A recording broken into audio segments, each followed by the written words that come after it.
Assalamualaikum warahmatullahi wabarakatuh. Selamat pagi dan salam sejahtera untuk kita semua. Apa kabar siswa-siswa semuanya? Sehat? Ya, alhamdulillah sehat semuanya ya. Baiklah, pada hari ini Ibu Yuniarti akan memberikan materi tentang sistem pemerintahan di Indonesia, kelas 11. Ibu berasal dari SMK Negeri 1 Balai. Sebelumnya, tidak lupa Ibu mengingatkan kembali tentang protokol kesehatannya harus tetap selalu dijaga ya. Ingat 3M, memakai masker, menjaga jarak, mencuci tangan di air yang mengalir, atau bisa juga dengan menggunakan hand sanitizer.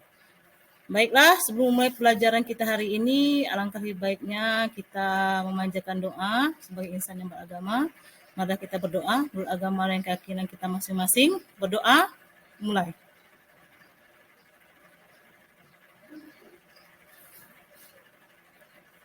Selesai.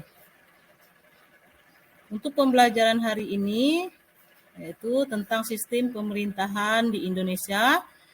Pengertian sistem pemerintahan. Sistem pemerintahan merupakan suatu sistem yang digunakan sebagai alat untuk mengatur jalannya pemerintahan sesuai pada kondisi negara dengan tujuan menjaga kestabilan negara. Nah, itu pengertian sistem pemerintahan.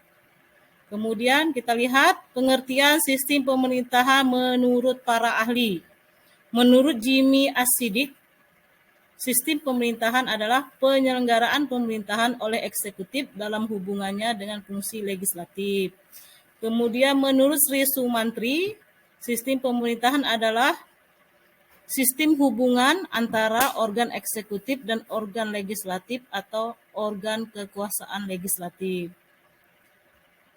Kita lihat selanjutnya. Bentuk-bentuk sistem pemerintahan. Untuk bentuk-bentuk sistem pemerintahan ini ada banyak sekali ya anak-anak ya. Cuma yang paling banyak digunakan oleh negara-negara di dunia itu ada dua. Yang pertama itu sistem pemerintahan presidensial.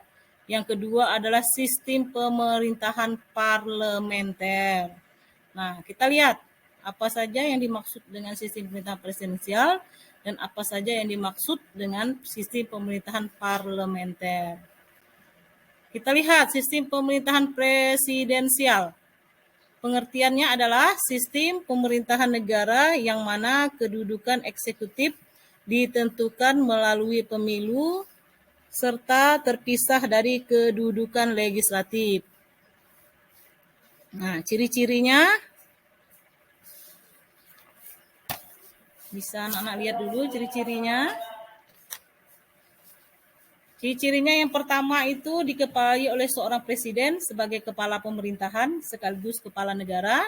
Yang kedua, kekuasaan eksekutif presiden diangkat berdasarkan demokrasi rakyat dan dipilih langsung oleh rakyat atau dipilih oleh mereka atau melalui badan perwakilan rakyat. Kemudian yang ketiga, presiden memiliki hak prerogatif atau hak istimewa untuk mengangkat dan memberhentikan menteri-menteri yang memimpin menteri dan non-kementerian. Kemudian yang keempat, menteri-menteri hanya bertanggung jawab kepada kekuasaan eksekutif. Yang kelima, kabinet dibentuk oleh presiden, kabinet bertanggung jawab kepada presiden. Kemudian yang keenam, presiden tidak bertanggung jawab kepada parlemen. Kemudian yang ketujuh, presiden tidak dapat membubarkan parlemen, nah seperti pada sistem pemerintahan parlementer. Kemudian yang kedelapan adalah parlemen memiliki kekuasaan legislatif dan sebagai lembaga perwakilan. Nah, selanjutnya kita akan melihat sistem pemerintahan parlementer. Apa yang dimaksud dengan sistem pemerintahan parlementer? Sistem pemerintahan parlementer adalah sistem pemerintahan di mana parlemen mempunyai peranan yang sangat penting, yaitu parlemen mempunyai wewenang yang penting dalam menentukan sistem negara. Nah, kita lihat apa ciri-ciri dari sistem pemerintahan parlementer.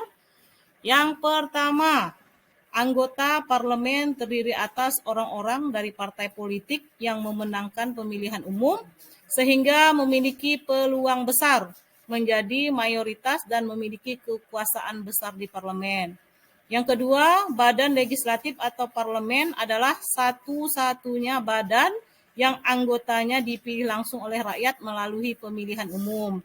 Yang ketiga, kabinet bertanggung jawab kepada parlemen dan dapat bertahan sepanjang mendapat dukungan mayoritas anggota parlemen.